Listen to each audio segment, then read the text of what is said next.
Street Agnes boarding school stood on the outskirts of a small, quiet town, its imposing facade casting an eerie shadow over the surrounding landscape. Mark had been sent there by his parents, a last resort to straighten out his rebellious behavior. As he walked through the grand entrance, a sense of unease settled in the pit of his stomach. The school's halls were adorned with portraits of stern-looking headmasters and faded murals that seemed to watch Mark's every move.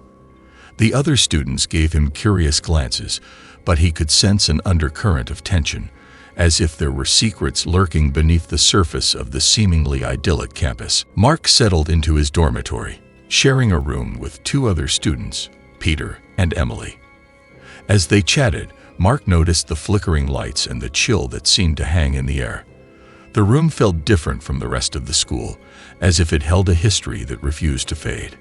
Curiosity gnawed at Mark, and he began to research the school's past. He discovered stories of unexplained disappearances, whispered rumors of a hidden chamber beneath the school, and tales of students who had gone mad with fear.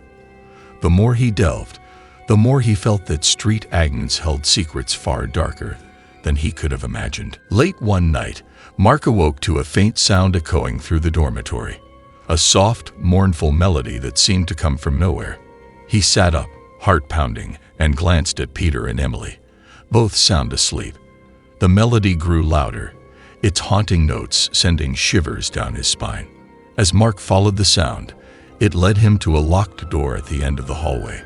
He reached for the handle, his hand trembling, and the door swung open with an otherworldly creak. The melody reached a crescendo, and Mark stepped into a dimly lit room filled with old musical instruments and faded sheet music. As Mark gazed around the room, the melody shifted, becoming a haunting symphony that seemed to emanate from the very walls. He felt a presence behind him and turned to see a figure standing by the window, a young girl in a tattered white dress, her eyes empty and hollow. The girl's voice joined the melody, her song a lament of loss and longing. Mark watched in awe as the room's shadows seemed to dance to the music, taking on a life of their own. He could feel the weight of sorrow that filled the air, as if the room itself held the echoes of all those who had suffered within its walls. Days turned into weeks, and Mark's obsession with the room grew. He continued to visit it, drawn to the girl's melancholic song. He began to research the school's history further, unearthing a dark tale of a former student who had disappeared under mysterious circumstances. The student had been a talented musician, and it was rumored that she had been sent to the hidden room as punishment for her rebellious behavior. She had spent her final days there, composing music that expressed her anguish and despair.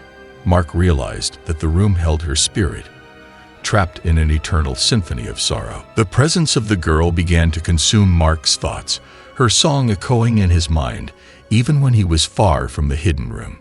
He felt her presence in every corner of the school, her mournful melody, a constant reminder of the tragedy that had befallen her. As Mark's obsession grew, so did the unrest among his fellow students. Whispers of strange occurrences spread throughout the campus, flickering lights, ghostly figures in the hallways, and the haunting notes of a piano playing in the dead of night. Fear and paranoia gripped the students, and the school's once stern facade crumbled beneath the weight of the unseen. Mark's mental state began to deteriorate as he became consumed by the presence of the girl. His once vibrant personality faded, replaced by a haunted gaze and an obsession that drove him to spend hours locked inside the hidden room. He started composing music of his own, a reflection of the girl's pain and his own growing desperation. Peter and Emily grew increasingly concerned for Mark's well-being. They tried to confront him about his behavior, but he seemed distant, lost in a world of his own making. They felt as if the school itself was closing in on them, its walls echoing with the girl's haunting melody and Mark's tormented compositions. One night, as Mark sat in the hidden room, playing the piano with feverish intensity, Peter and Emily entered. Their faces were etched with worry, and they begged Mark to snap out of his obsession. Mark's eyes were wild, and he screamed at them to leave, his fingers continuing to dance over the keys in a frenzy.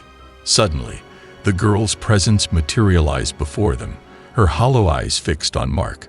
Her voice joined his in a haunting duet, their music intertwining in a symphony of sorrow and madness. Peter and Emily watched in horror as the room's shadows seemed to writhe and twist, the air thick with an otherworldly energy. Peter and Emily realized that they had to free Mark from the girl's grasp before it was too late. As the haunting melody swirled around them, they grabbed Mark's hands and forced him away from the piano. Mark resisted, his eyes blazing with a mixture of fury and fear. The girl's presence seemed to wail, her song becoming a mournful cry that filled the room. Mark's own composition shifted, taking on a frantic, dissonant quality. But as Peter and Emily's determination grew, the room's energy shifted, and the girl's presence began to fade. One night, as Mark sat in the hidden room, playing the piano with feverish intensity, Peter and Emily entered. Their faces were etched with worry, and they begged Mark to snap out of his obsession. Mark's eyes were wild, and he screamed at them to leave, his fingers continuing to dance over the keys in a frenzy. Suddenly, the girl's presence materialized before them, her hollow eyes fixed on Mark. Her voice joined his in a haunting duet, their music intertwining in a symphony of sorrow and madness. Peter and Emily watched in horror as the room's shadows seemed to writhe and twist, the air thick with an otherworldly energy.